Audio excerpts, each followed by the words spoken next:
In Mychael's corner, in Mychael's corner, in Mychael's corner, in Mychael's corner.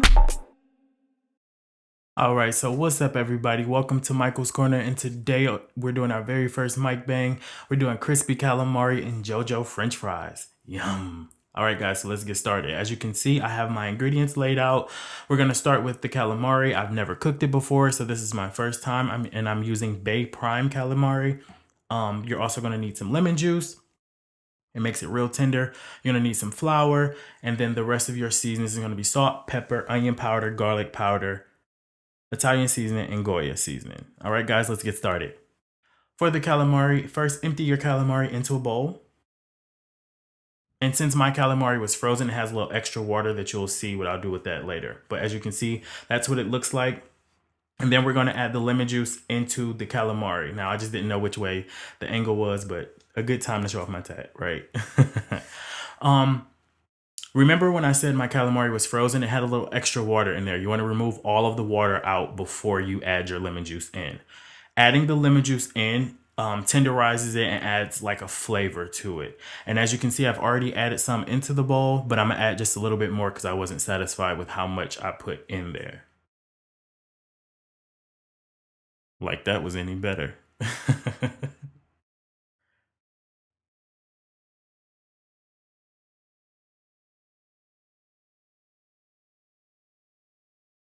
All right, so as you can see, that has to sit for at least 30 minutes to get tender and juicy. So I set that off to the side. And then in the next thing we're going to do is get our seasonings and our batter together. So as you see, I have a bowl of flour. I just added onion powder, garlic powder, salt, pepper, and the Sazon Goya. That will make your batter like yum. So when you fry it, it doesn't taste like you're just eating pure flour. All right. So you see the Italian seasoning going in there a lot. And what I do off camera, I add a little bit more seasoning just because I'm not content with what it's looking like, initially. I'm a big flavor profile person, and I'm a big looks person. So if it doesn't look right, I'm going to add just a little bit more, till I get to where I need it to be. Yeah. And as you see, I took a whisk and I'm, whisking it all up, mixing all the ingredients to make sure that everything is good. Because like I said, you do not want to be eating a mouthful of just flour. Okay. So as you can see, I'm separating it because for our dredge mix, we have to have 1 bowl, 2 bowls of flour, 1 bowl of milk. And that's what I have right there.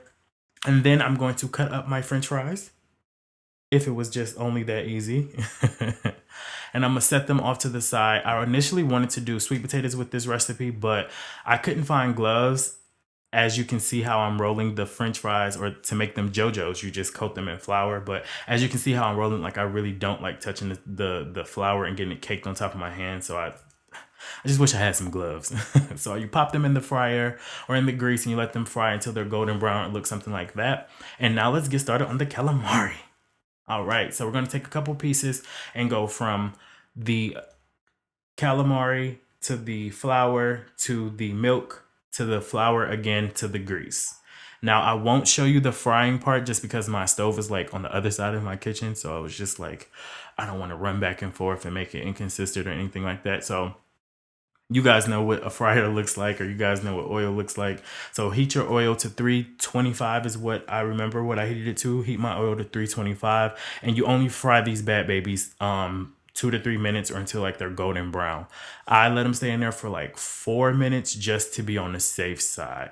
And as you can see a little bit later, mine were just a little darker, but that's because I let them stay in. And let's get ready to eat, baby. What's up? Welcome to Mychael's Corner. I want to thank you guys for tuning in. And on today's episode is my very first, I'm so excited, my very first mukbang, or how I'm going to call it, or how we're going to call it, is a Mykebang. Right, so today we're doing crispy fried calamari and JoJo's. Some of my favorite with marinara sauce, with a marinara dipping sauce. And this, hopefully you guys can see that. This is what it looks like. This is my first time. I cooked all this myself, so this is my first time cooking calamari. I eat it all the time, so that's why I'm excited. I'm so excited to try it. And then this is my little, marinara sauce, my dipping sauce. All right, let's do this, Brutus. Let's start here. Let's get one of these.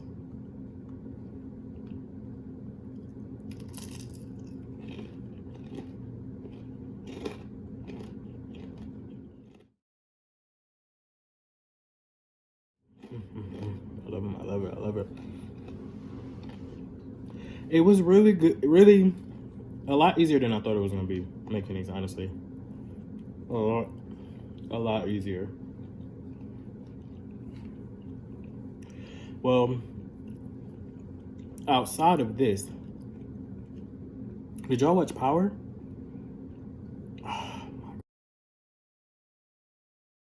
Who shot Ghost? Who shot Ghost, y'all? Type below and let me know who y'all think shot Ghost. So,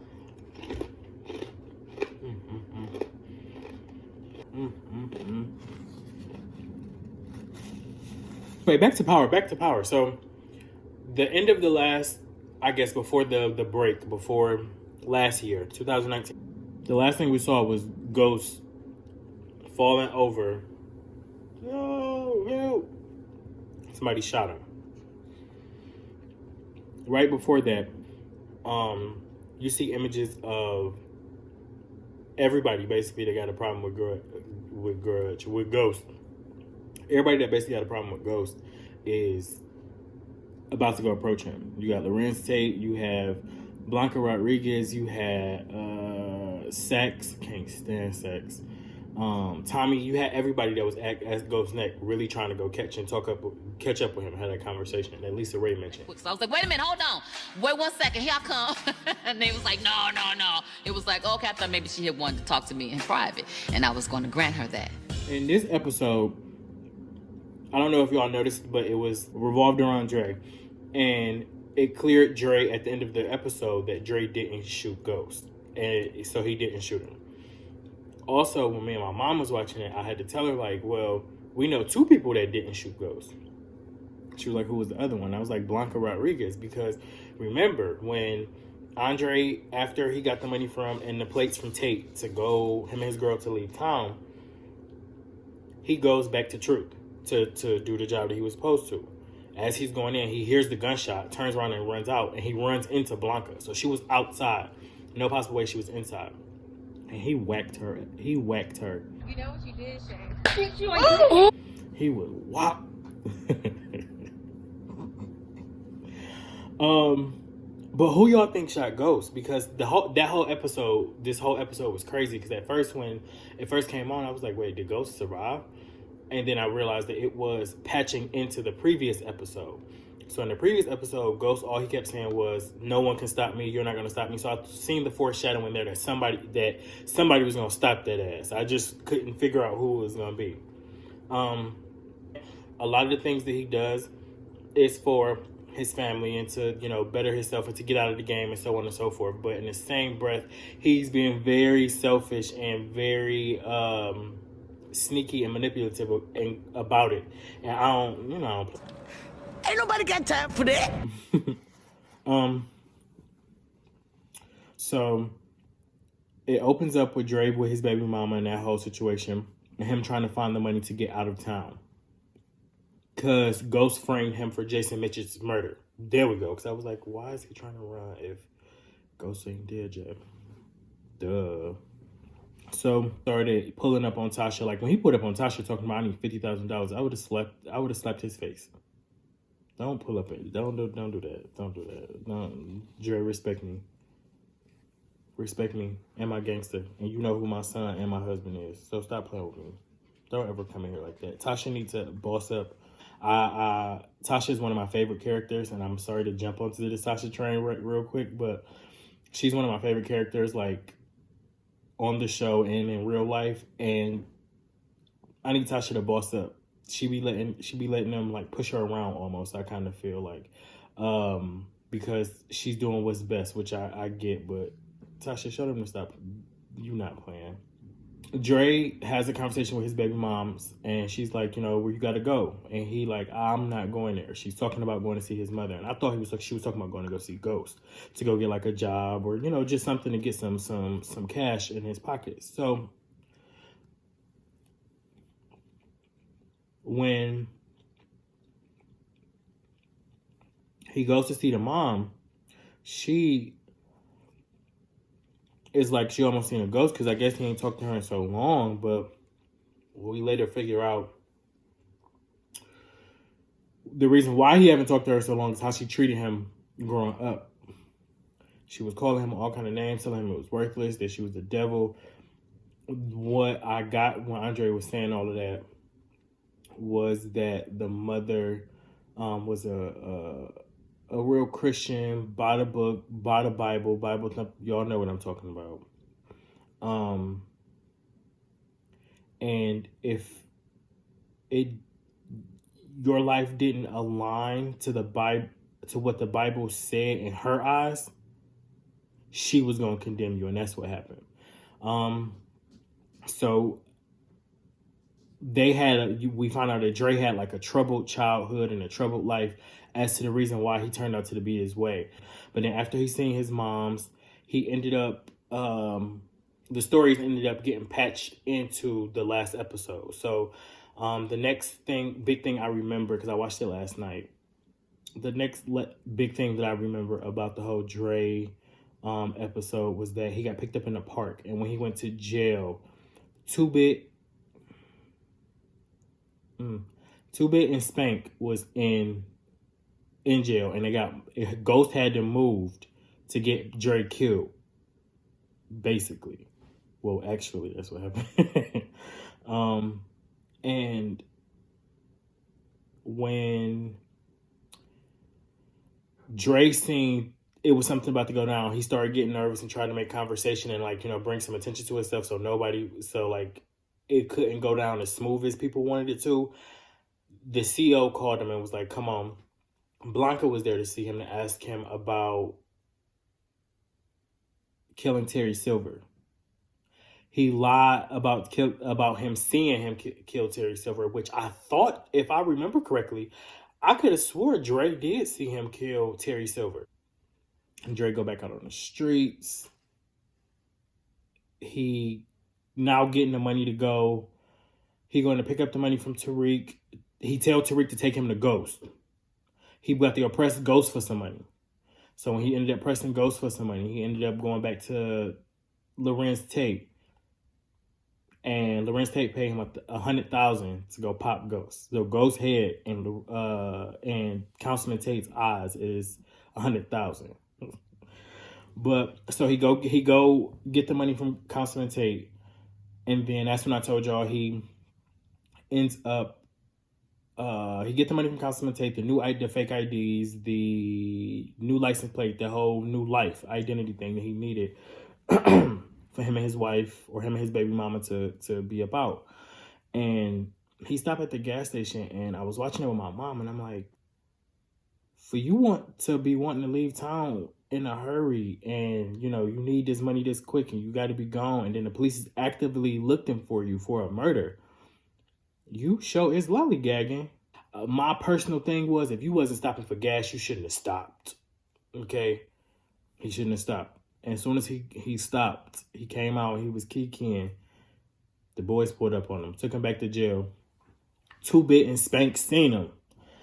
He instantly started riot and get thrown in the hole for 10 days. So he thinking, I just bought myself 10 days. Two-Bit and Spank said, stupid, I'm not gonna let you get the chance. They opened the door to his cell, like the little mailbox, the food chute, or I think that's what it's called, or the chute to the cell. He opened it and then just started throwing all kind of wet rags in there. So immediately, my mom, I was like, oh no. Begging and pleading. And he like, yo, don't do this. And he like, no, this dropped it on, he on fire. So Dre ends up dying. Oh!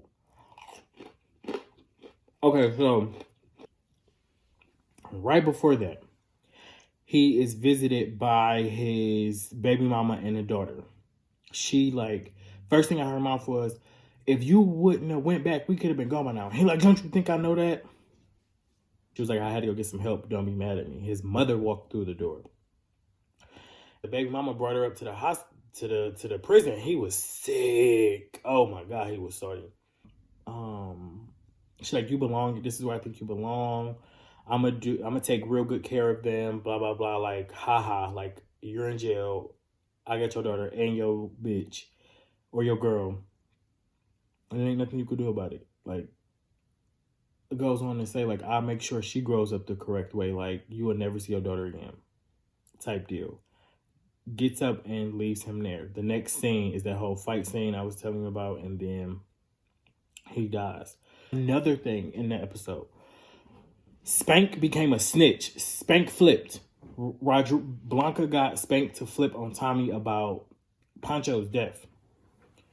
And 2-Bit found out about it and then told Tommy about it. He was like, oh, no. At the end of this episode, right after Spank signed the papers with Rodriguez, Paz was walking up.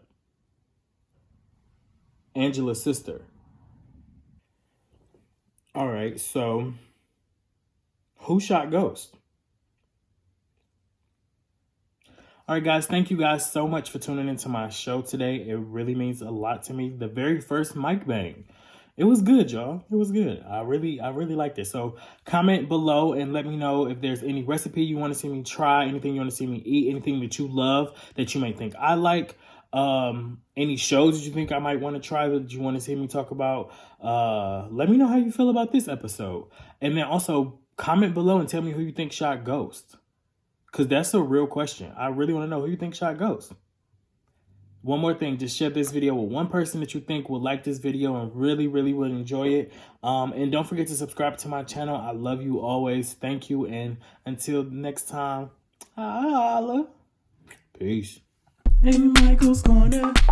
In Mychael's Corner.